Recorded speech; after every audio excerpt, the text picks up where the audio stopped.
Hi, my name is Brandon Vecchio, and I'm in the Academy of Finance at Northwest High School here in Omaha. Could you explain the criteria you look at when selecting your stocks?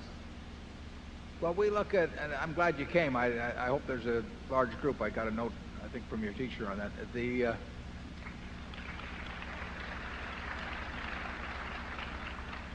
We look at it, the criteria for selecting a stock is really the criteria for looking at a business. We are looking for a business we can understand. That means they sell a product that we think we understand, and we understand the nature of their competition, what could go wrong with it over time. And then when we find that business, we try to figure out whether the economics of it means the earning power over the next 5 or 10 or 15 years is likely to be good and getting better or poor and getting worse. But we try to evaluate that future stream. And then we try to decide whether we're getting in with some people that we feel comfortable being in with.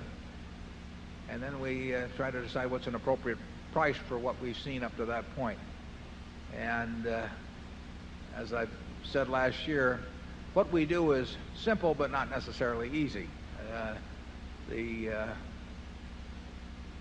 checklist that is going through our mind is not very complicated.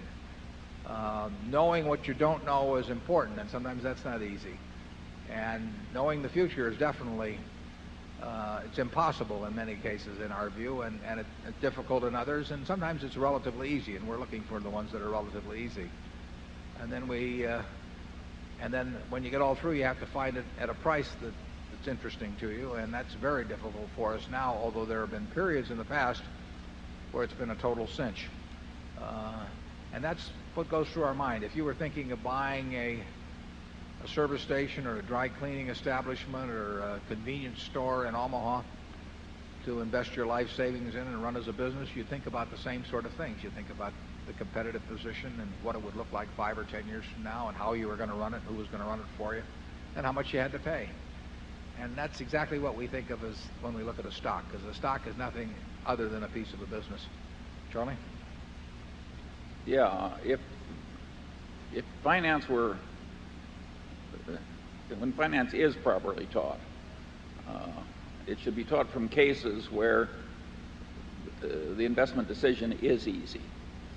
And the one I always cite is the early history of National Cash Register Company, and that was created by a fanatic who bought all the patents and had the best sales force and the best production plants, and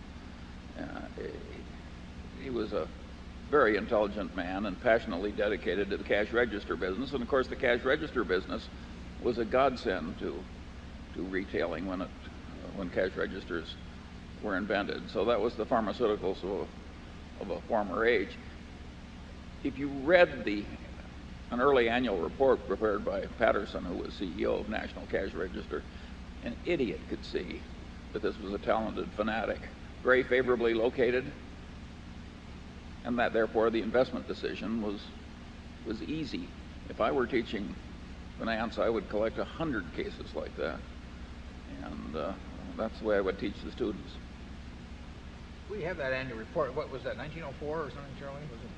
But it's really a classic report, because Patterson not only tells you why his cash register is worth about 20 times what he's selling for to people, but he also tells you that you're an idiot if you want to go in competition with him. It's a classic. It is just but no intelligent person can read this report and not realize that this guy can't lose.